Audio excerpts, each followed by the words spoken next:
रिया शर्मा एक जुझारू पत्रकार जो हमेशा सच की खोज में रहती है, लेकिन आज वो एक अस्पताल के बेड पर है। उसके सर में पट्टी बंधी हुई है, उसकी आंखें धुंधली हैं और वो समझ नहीं पा रही कि वो यहाँ कैसे पहुंची। लेकिन उसकी यादों में एक छोटी लड़की की चीख गूंज रही है। दीदी, प्लीज हमें बचाओ। क्या हुआ था? मेरे सिर में दर्द। वो लड़की, वो मुझसे क्या कह रही थी? मुझे याद करना होगा। रिया की आंखों के सामने फ्लैशबैक शुरू होता है, लेकिन तभी दरवाजा खुलता है और अर्जुन कमरे में दाखिल होता है। उसका चेहरा चिंता से भरा है और उसके हाथ में एक फाइल है। रिया, तुम होश में आई। तुमने मुझे फोन पर सब बताया था। जब तुम बेहोश हुई तो एक स्थानीय शख्स ने मुझे सूचित किया। मैंने तुरंत तुम्हें अस्पताल पहुंचाया। अब बताओ, क्या हुआ था? अर्जुन, मैं हैदराबाद में थी। एक टैक्सी में एक छोटी लड़की ने मदद मांगी। फिर एक मस्कुलर आदमी उसे ले गया। मैं उसकी तलाश कर रही थी और फिर मुझ पर हमला हुआ। अर्जुन रिया को बताता है कि उसने रिया के फोन कॉल और स्थानीय सूचना के आधार पर पहले ही गोदाम की जांच शुरू कर दी थी। दोनों फिर से टीम बनाते हैं और रिया को पता चलता है कि उसने जो लड़की देखी वो किसी गैंग का शिकार हो सकती है। ये वही दिन था जब रिया हैदराबाद पहुंची थी। वो एक टैक्सी में थी और उसका मन अपने अगले असाइनमेंट की योजना बनाने में लगा था। लेकिन उसकी जिंदगी उस पल बदल गई जब टैक्सी की खिड़की पर एक छोटी लड़की प्रकट हुई। हैदराबाद, यहाँ की कहानियां बहुत पुरानी हैं। मुझे कुछ नया ढूंढना होगा। टैक्सी रुकती है और एक छोटी लड़की लक्ष्मी खिड़की के पास आती है। उसके कपड़े फटे हुए हैं और चेहरा गंदा है।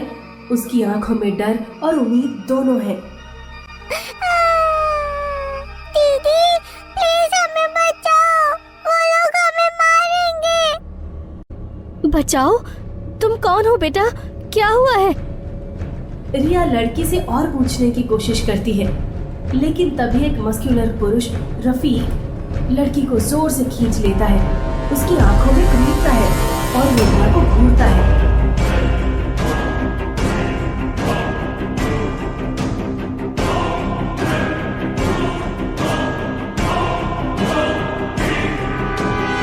इसमें मत पड़ो वरना पछताओगी।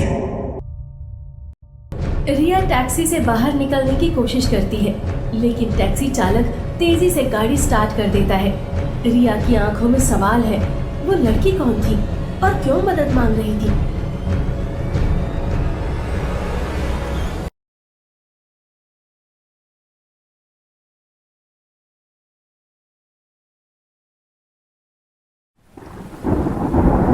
रिया ने उस छोटी लड़की को भुलाया नहीं। वो बार बार चार मीनार की गलियों में लौटी, लोगों से पूछताछ की और जानकारी जुटाई, लेकिन हर कदम उसे चेतावनी मिल रही थी, यहाँ मत पड़ो, तुम्हारी जान खतरे में है।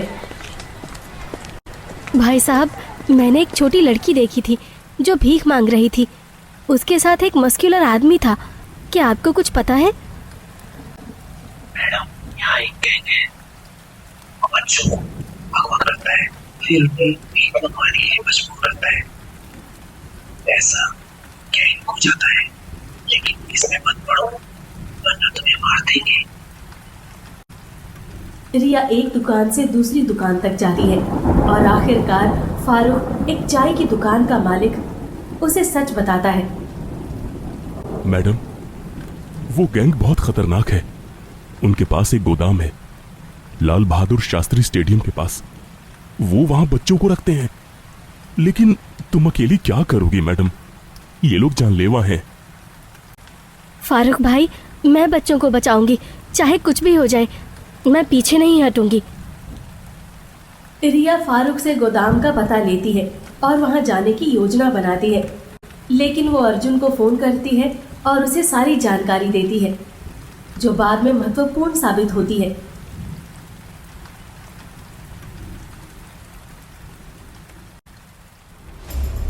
रिया गोदाम तक पहुंच गई थी उसने छुपकर अंदर झांका और कुछ बच्चों को देखा जो जंजीरों में जकड़े हुए थे।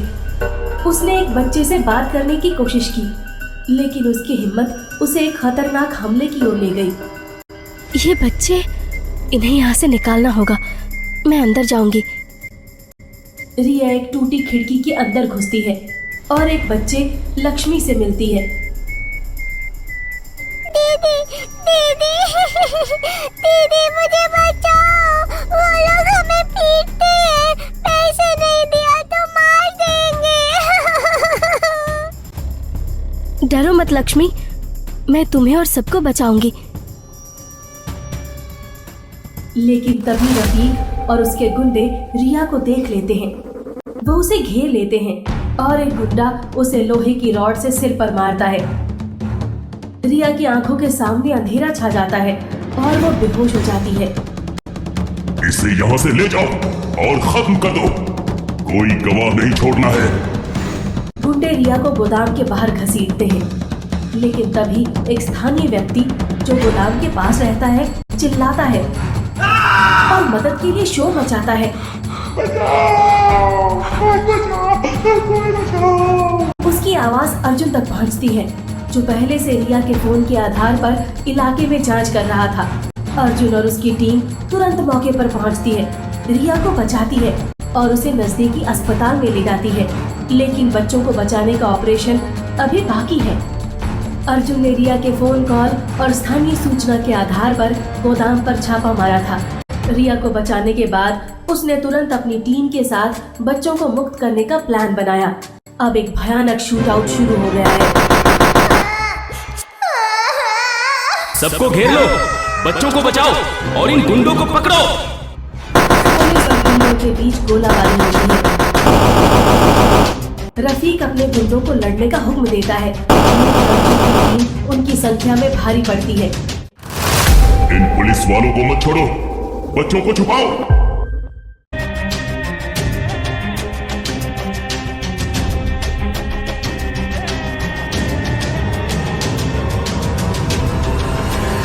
अंत में अर्जुन रफीक को गोली से घायल करता है और उसकी टीम बाकी गुंडों को हथकड़ी लगाती है। बच्चों, लक्ष्मी सहित को जंजीरों से आजाद किया जाता है। वो डर के मारे रो रहे हैं, लेकिन रिया की हिम्मत ने उन्हें नई उम्मीद दी। कुछ दिनों बाद हैदराबाद में बच्चों की चीखें शांत हो गई। रफीक और उसका गैंग जेल में है और बच्चे अब एक एनजीओ में सुरक्षित हैं। रिया की हिम्मत ने इन मासूमों को नई जिंदगी दी, लेकिन उसका सफर अभी खत्म नहीं हुआ। दीदी, आपने हमें बचाया, अब हम डरते नहीं। लक्ष्मी, तुम सबके लिए लड़ना मेरा फर्ज था। अब तुम पढ़ोगी, खेलोगी और खुश रहोगी। रिया, तुमने एक बार फिर साबित कर दिया कि सच की राह पर चलने वालों से कोई नहीं जीत सकता। लेकिन ये गैंग अकेला नहीं था, और भी खतरे हैं। रिया और अर्जुन बात कर ही रहे होते हैं कि रिया का फोन बजता है। एक अनजान नंबर है। वो फोन उठाती है और एक डरावनी आवाज सुनाई देती है। रिया शर्मा, तुमने गैंग को तो पकड़ा है, लेकिन इसका मास्टरमाइंड अभी भी बाहर है। तैयार रहो। मैं रिया शर्मा हूँ। सच की खोज कभी रुकती नहीं। मैं तैयार हूँ। कैमरा धीरे धीरे चार मीनार की ओर जूम करता है और एक छाया दिखती है। सीन फीका पड़ता है, लेकिन सस्पेंस बरकरार रहता है। क्या हैदराबाद में और गहरे राज छिपे हैं?